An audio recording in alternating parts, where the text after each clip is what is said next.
हरिओम। दर्शकों, आज फिर से स्वागत है आपका मेरे चैनल पर। अभी पंचांग प्रकरण चल रहा है। हमने तिथि के बारे में जाना, हमने वार के बारे में जाना।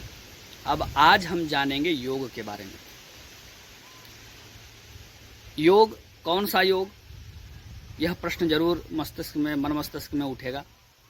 पंचांग जब हम कहते हैं तो पंचांग में जो हमारा तीसरा उपकरण है योग, उस योग का तात्पर्य है सूर्य और चंद्रमा से संबंधित योगों से। इसमें फलित ज्योतिष के जो योग हैं, अनिष्टकारक योग, राजयोग, महापुरुष योग, उन सबको नहीं समझना है।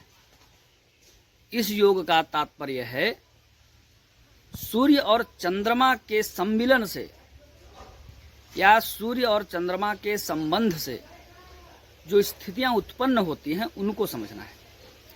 ये योग दो प्रकार के होते हैं, विष्कुंभादि 27 योग और आनंदादि 28 योग। यदि एक ही वीडियो में दोनों के बारे में बताया जाए तो यह वीडियो बहुत लंबा हो जाएगा। इसलिए ज़्यादा बेहतर होगा कि हम लोग एक एक करके दोनों को समझें। तो इस योग के चैप्टर पर हम लोग 2 वीडियो बनाएंगे।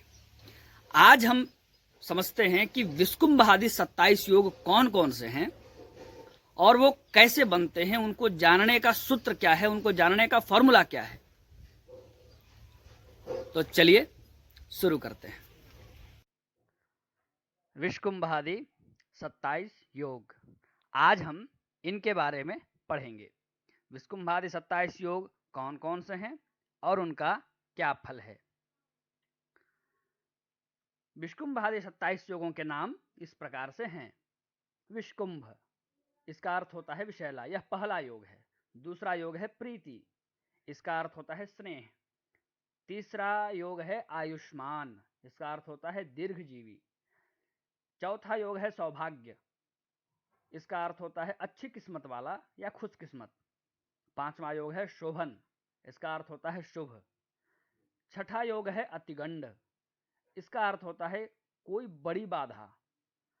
सातवां योग है सुकर्मा, इसका अर्थ होता है अच्छे कर्मों वाला। आठवां योग है धृति, इसका अर्थ होता है धीरज या धैर्य। नवां योग है शूल, इसका अर्थ होता है दर्द या कष्ट। आप एक बात पर गौर कर रहे होंगे कि कुछ योग ऐसे हैं जिन पर स्टार मार्क लगा हुआ है, जैसे विष्कुंभ, अतिगंड, शूल, आगे भी वो मिलेंगे। जिन जिन योगों में स्टार का चिन्ह लगा हुआ है, जो योग तारांकित हैं, वो सभी योग बहुत ज्यादा खराब हैं, उनमें बहुत भीषणता है। इसी को दिखाने के लिए हमने उन्हें तारांकित किया है। अब आगे बढ़ते हैं। 10वां योग है गंड, इसका अर्थ होता है बाधा। 11वां योग है वृद्धि, इसका अर्थ होता है उन्नति। 12वां योग है ध्रुव, इसका अर्थ होता है अटल रहने वाला या अटल। 13वां योग है व्याघात, इसका अर्थ होता है गहरी चोट, गंभीर चोट। 14वां योग है हर्षण, इसका अर्थ होता है खुशी। 15वां योग है वज्र, इसका अर्थ होता है आसमानी बिजली या इंद्र का जो हथियार है, इंद्रदेव का, उसे भी वज्र कहा जाता है। 16वां योग है सिद्धि, इसका अर्थ होता है सफलता। 17वां योग है व्यतिपात, इसका अर्थ होता है विपत्ति, बहुत कठिन विपत्ति। 18वां योग है वरीयान, इसका अर्थ होता है श्रेष्ठ। 19वां योग है परिघ, इसका अर्थ होता है डंडा। 20वां योग है शिव, इसका अर्थ होता है कल्याण। 21वां योग है सिद्ध, इसका अर्थ होता है सफल।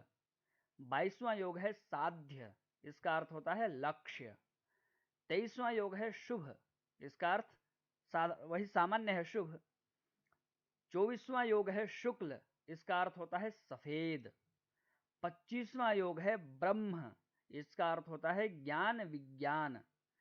26वां योग है ऐन्द्र, इसका अर्थ होता है राजसी सुख या राजसी। 27वां योग है वैधृति, इसका अर्थ होता है कहीं कहीं धैर्य। यह वैधृति योग सबसे ज्यादा भीषण है, सबसे ज्यादा भीषण वैधृति और व्यतिपात। हम फिर से अलग से इन पर कभी चर्चा करेंगे। अब हम जानते हैं कि कैसे इन योगों को जाना जाए कि आज कौन सा योग है, इस बात को कैसे जाना जाए। योग जानने के लिए सिद्धांत ग्रंथों में या करण ग्रंथों में सूत्र प्राप्त होते हैं, पर वह सूत्र एक जनसामान्य के लिए उस सूत्र से योग का आनयन करना थोड़ा कठिन होगा। इसलिए योग जानने का बहुत सरल सूत्र हम लेकर के आए हैं। आज का सूर्य देख लीजिए कि आज सूर्य नारायण किस नक्षत्र में है और चंद्रदेव किस नक्षत्र में है। उन दोनों की नक्षत्र संख्या को जोड़ लीजिए। जो आपको नक्षत्र फल मिलेगा उसमें एक घटा लीजिए और घटाने के बाद 27 से भाग कर दीजिए। तुरंत जो शेष संख्या प्राप्त होगी उसी शेष संख्या के तुल्य, उसी शेष संख्या के बराबर जो योग होगा वही योग उस दिन माना जाएगा। चलिए एक उदाहरण ले लेते हैं। उदाहरण आज का ही ले लें। आज 27 मई 2020 है। अब अंत में देखिए, सूर्य का नक्षत्र है रोहिणी, चंद्रमा का नक्षत्र है पुनर्वसु। अब इनका क्रम हमको चाहिए कि रोहिणी का क्रम क्या है, पुनर्वसु का क्रम क्या है। तो मैंने इस पर आधारित एक वीडियो बनाया हुआ है, उसका लिंक आपको डिस्क्रिप्शन में मिल जाएगा, आप वहां जाकर देख सकते हैं। मुझे नक्षत्रों का नाम याद है तो मैं क्रम ऐसे निकाल लूंगा। सूर्य का नक्षत्र रोहिणी है, उसका क्रम होगा अश्विनी भरणी कृत्तिका रोहिणी 4। और चंद्र नक्षत्र पुनर्वसु है, उसका क्रम भी निकाल लेते हैं। अश्विनी भरणी कृत्तिका रोहिणी मृगशिरा आर्द्रा पुनर्वसु 7। अब देखिए, सूत्र से 4 और 7 दोनों संख्याओं को हमने जोड़ दिया है, हमें नक्षत्रफल 11 प्राप्त हुआ। अब उसमें एक घटाना है, एक घटाने पर हमें 10 की संख्या प्राप्त हुई।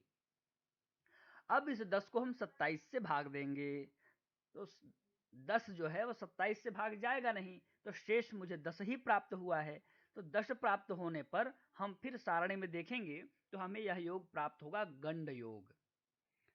चलिए अब मैं आपको उस सारणी में ले चलता हूं।